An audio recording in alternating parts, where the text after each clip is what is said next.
Puji Tuhan, selamat pagi Bapak Ibu Saudara yang dikasihi oleh Tuhan. Kembali lagi di dalam program Berkat Pagi.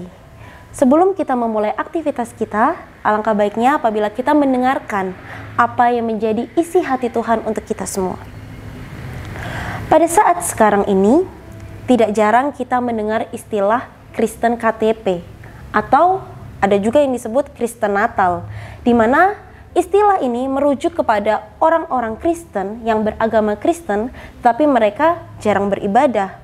Mungkin mereka beribadah hanya setahun sekali, yaitu pada saat Natal saja.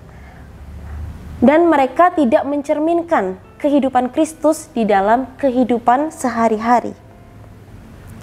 Sebenarnya, kata Kristen ini sendiri pertama kali muncul di dalam Alkitab, di dalam Kisah Para Rasul pasal yang ke-11 ayat yang ke-26, di mana kata Kristen ini ditujukan untuk murid-murid Yesus, bukan sebuah agama pada saat itu.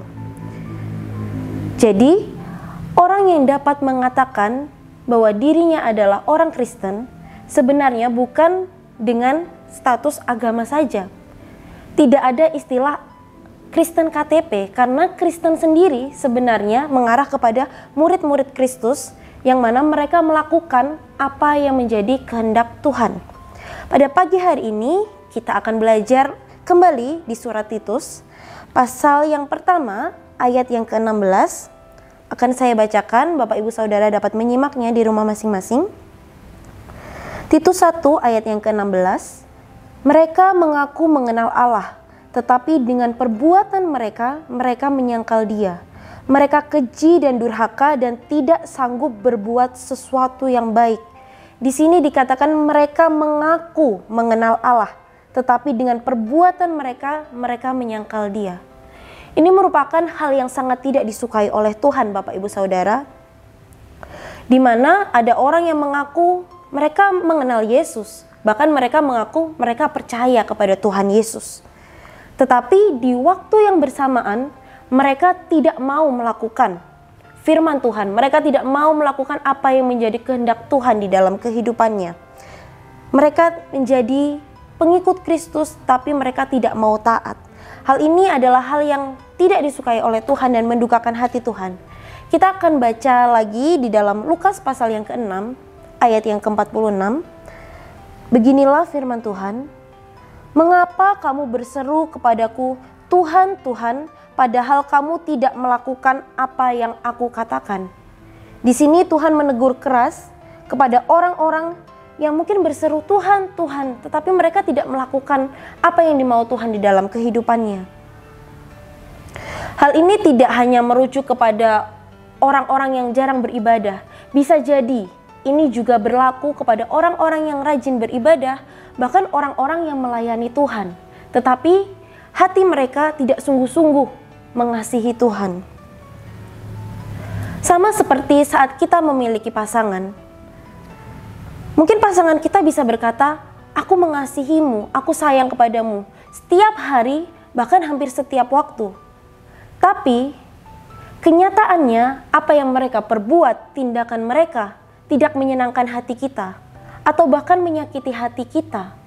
Apakah Bapak Ibu Saudara dapat mempercayai hal itu? Apakah kita bisa meyakini bahwa Dia mengasihi kita saat tindakan yang mereka lakukan menyakiti hati kita? Tentu saja jawabannya tidak. Bapak Ibu Saudara yang dikasihi oleh Tuhan, kasih adalah sebuah praktek, bukan sebuah teori.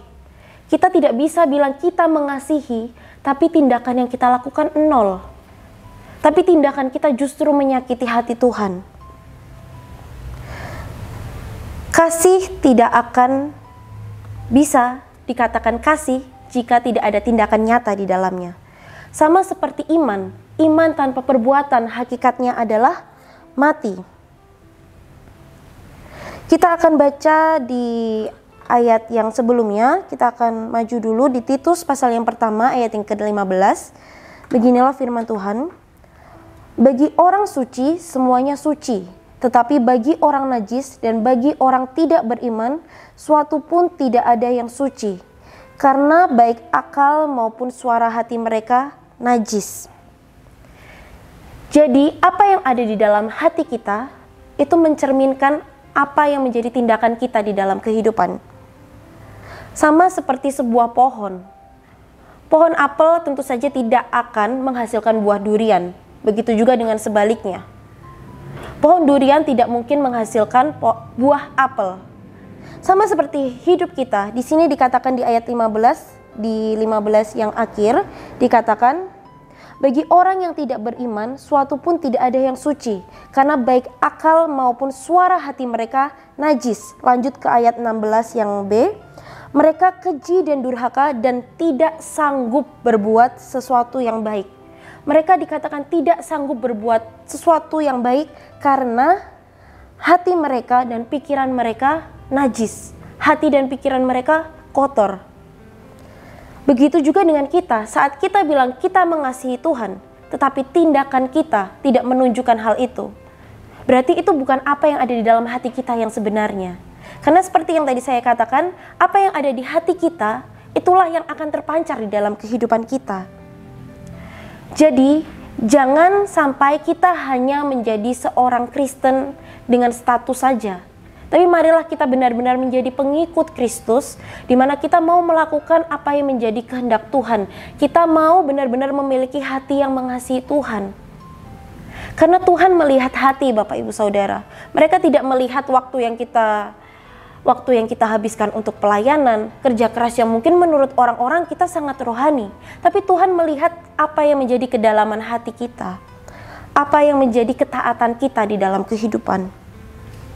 Jadi apabila saat ini mungkin kita masih sering merasa kita tidak taat kepada Tuhan, kita masih merasa kayak ya cuma status itu aja, kita cuma beribadah datang kepada Tuhan itu saja, cuma cukup sampai di situ. Kalau apabila di antara kita masih ada yang berpikir seperti itu, mari kita berubah, mari kita mau fokuskan dulu hati kita kepada Tuhan. Biarlah kita benar-benar mau memohon ampun apabila kita masih seperti itu, dan kita mau untuk hati kita diubah sama Tuhan. Karena seperti yang kita tahu,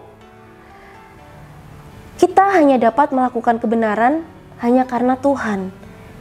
Jadi fokuslah kepada Tuhan terlebih dahulu, fokus kepada Tuhan, undang Tuhan hadir di dalam hati kita, membersihkan hati kita, akal pikiran kita, supaya kita bisa dibenarkan di dalam Tuhan.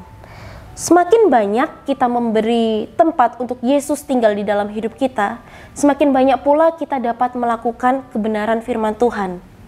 Karena Bapak Ibu Saudara dan bahkan saya pun adalah orang yang terbatas dalam melakukan kehendak Tuhan. Kita masih manusia, mungkin kita sering merasa kita terbatas.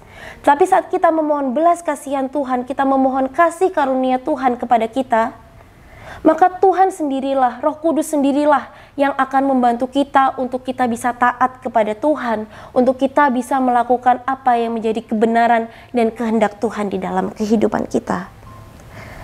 Mari kita serahkan diri kita kepada Tuhan, kita mau Tuhan untuk memimpin langkah hidup kita, memimpin segala apa yang menjadi keputusan-keputusan di dalam kehidupan kita. Demikian firman Tuhan yang saya sampaikan pada pagi hari ini. Immanuel, Allah beserta kita. Kami perlu Kau